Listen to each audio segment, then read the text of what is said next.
Assalamualaikum warahmatullahi wabarakatuh. Perkenalkan, nama saya Pelita Rahman dari program studi D3 Farmasi dengan nomor induk mahasiswa 1904277024 dari Stikes Muhammadiyah Ciamis. Di sini saya berbicara tentang simpulan video dari Ustadz Adi Hidayat mengenai perkembangan pengobatan Islam. Upaya mencari ilmu pengetahuan di umat Islam bukanlah hal yang baru, sebab sudah dilakukan para ulama zaman dahulu. Mereka mempunyai perspektif terhadap Al-Quran. Al-Quran bukan hanya dijadikan petunjuk hidup saja, tetapi Al-Quran merupakan sumber ilmu pengetahuan. Al-Quran itu sebagai solusi, karena setiap masalah isyaratnya pasti ada dalam Al-Quran, walaupun penemuannya tidak harus ada. Masa silih berganti, sampailah ke masa turunan-turunannya. Di antaranya, kalian harus tahu Jabir ibnu Muhayyan. Beliau baca surah Al-Hadid. Begitu dibaca surah Al-Hadid sampai ayat 25-26, Masya Allah muncul hasratnya. Apa yang terjadi? Wa anzalna hadida, kami turunkan hadid, besi. Kalau ulama tafsir dulu belum bisa memahami besi turun dari langit, taunya kandungannya cuma di bumi. Makanya oleh beliau diartikan. Yang paling menarik ketika beliau membaca ayat ini, berbicara tentang kekuatan besi, beliau masuk ke laboratorium sederhana di rumahnya, diuji besi itu, dilihat sampai tekanan paling rendahnya, sampai ke molekulnya, sampai ke atomnya, sampai beliau ditetapkan sebagai bapak kimia. Jadi, Jabir ibnu Hayyan telah mampu mengubah persepsi tentang berbagai keadaan di alam yang pada saat itu dianggap sebagai sesuatu yang tidak dapat diprediksi, menjadi suatu ilmu sains yang dapat dimengerti dan dipelajari oleh manusia.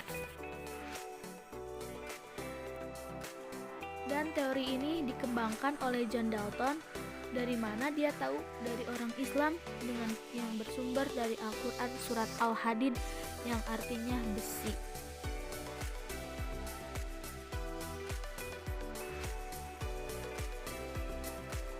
Keemasan Islam terentang pada abad ke-8 hingga 15, menunjukkan banyak kemajuan di bidang ilmu pengetahuan.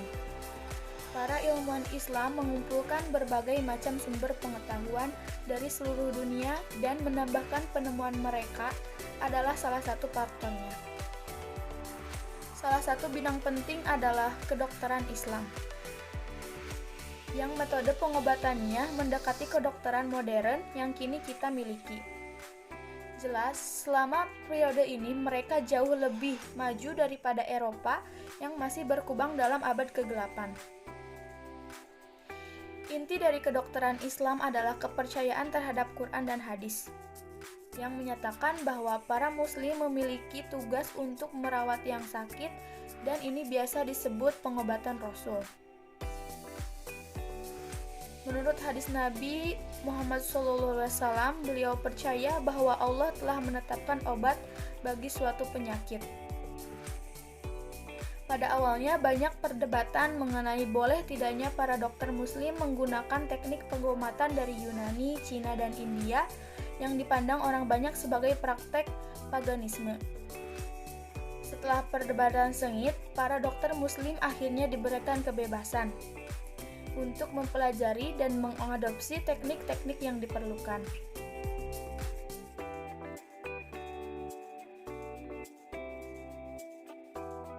Yang pertama, pemahaman agama yang kuat yang bersumber dari Al-Quran dan hadis membuat mereka bersemangat untuk lebih meneliti objek-objek yang mereka kaji. Yang kedua, disiplin, tekun, dan motivasi tinggi untuk menggali ilmu dari Al-Quran dan hadis. Yang ketiga, selalu melandasi proses belajarnya dengan keimanan dan ketakwaan. Yang keempat, tidak suka menunda-nunda untuk mempelajari sesuatu selama merasa dirinya mampu. Yang kelima, mengamalkan ilmu, tidak hanya mencari ilmu saja. Dan yang terakhir, selalu merujuk kepada petunjuk Allah Subhanahu wa taala, tidak mengandalkan pengetahuan atau akal semata, tapi selalu berdoa. Simpulannya, perkembangan ilmu pengobatan sesungguhnya tidak bisa dilepaskan dengan rasa keinginan tahu yang besar, diiringi dengan usaha sungguh-sungguh melalui penalaran, percobaan, penyempurnaan oleh para ilmuwan muslim. Ilmuwan muslim mengalami perkembangan antara abad ke-17 hingga 12 pada saat perkembangan ilmu di barat terhenti yang disebut zaman kegelapan.